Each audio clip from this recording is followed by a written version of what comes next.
Hello, and welcome to the exciting world of hydroflight sports.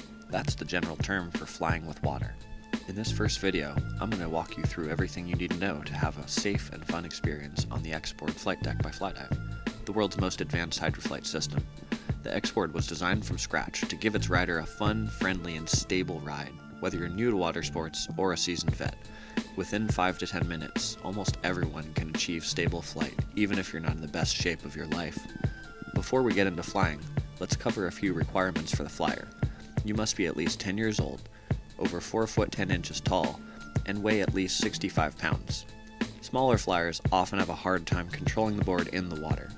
Also, all flyers need to be sober. Drugs and alcohol don't mix well with water sports, and this is no exception. You should also discuss any recent or major injuries with your instructor before hitting the water to avoid surprises. Next, let's cover your equipment. As with all water sports, you'll need to wear a personal flotation device while in or near the water.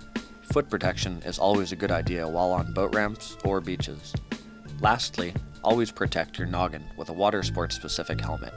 These have ear flaps, some of them with speakers and a microphone, to help keep water away from your eardrums in case of a fall.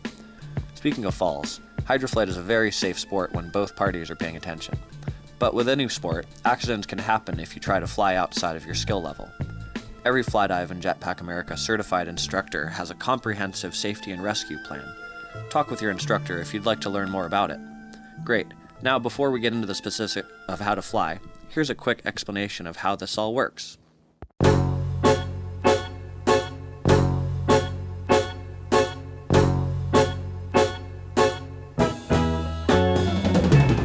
This regular personal watercraft, or PWC, or watercraft, has been modified by replacing the steering nozzle with a metal tube shaped like a U.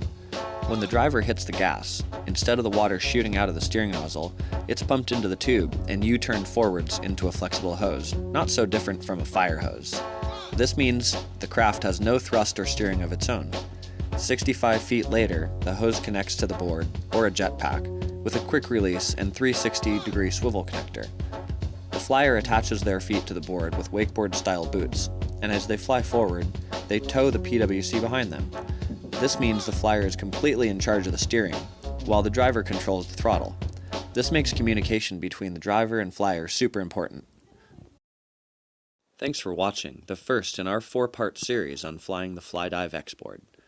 Watch the rest of the series to find out more about how to fly the board and how to maintain and repair it.